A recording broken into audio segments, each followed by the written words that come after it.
ನವ ವಿವಾಹಿತೆಯ ಕೊಲೆ ಮಾಡಿದ ಆರೋಪಿಗಳು ಎಡೆಮುರಿ ಕಟ್ಟಿದ ಪೊಲೀಸರು. ಮದುವೆ ಮಾಡಿಸಿದವರೇ ಬಲವಂತಾಗಿ ಮಹಿಳೆಯನ್ನು ದೈಹಿಕವಾಗಿ ಬಳಸಿಕೊಂಡರು, ಬಾವಿಗೆ ತಳ್ಳಿದ್ದಾರೆ ಎನ್ನುವ ಸತ್ಯ ಪೊಲೀಸರು ಬಾಯಿ ಬಿಡಿಸಿದ್ದಾರೆ.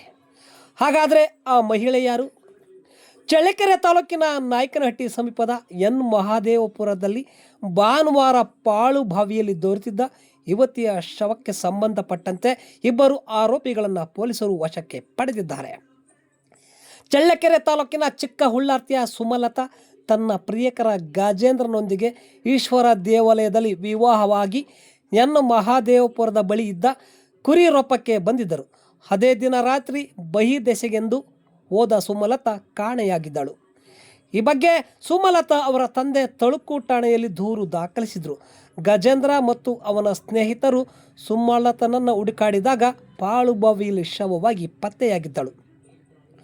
ಪೊಲೀಸರು ಶವವನ್ನು ತೆಗೆದು ಶಂಕಿತರನ್ನು ಬಂಧಿಸಿ ತನಿಖೆ ಕೈಗೊಂಡಿದ್ದರು. ಗಜೇಂದ್ರನಿಗೆ ಮದುವೆ ಮಾಡಲು ನೆರವಾದ ಬೋರಯ್ಯ ಎನ್ನುವ ಆರೋಪಿ ನವ ವಿವಾಹಿತೆ ಸುಮಲತನ ಬಲವಂತವಾಗಿ ದೈಹಿಕವಾಗಿ ಉಪಯೋಗಿಸಿಕೊಂಡು ಊರಿನಲ್ಲಿರುವ ಕಾರಯ್ಯ ಎನ್ನುವ ವ್ಯಕ್ತಿಯನ್ನು ಸ್ಥಳಕ್ಕೆ ಕರೆಸಿಕೊಂಡು ಇಬ್ಬರೂ ಸೇರಿ ಸುಮಲತನ ಉಸಿರುಗಟ್ಟಿಸಿ ಸಾಯಿಸಿ ಬಾವಿಗೆ ಎಸೆದಿದ್ದೇವೆ ಎನ್ನುವುದನ್ನು ತಪ್ಪು ಒಪ್ಪಿಕೊಂಡಿದ್ದಾರೆ ಎಂದು ಪೊಲೀಸರು ತಿಳಿಸಿದ್ದಾರೆ. ಆರೋಪಿಗಳನ್ನು ಬಂಧಿಸಿ ನ್ಯಾಯಾಂಗ ಬಂಧನಕ್ಕೆ ಒಪ್ಪಿಸಲಾಗಿದೆ.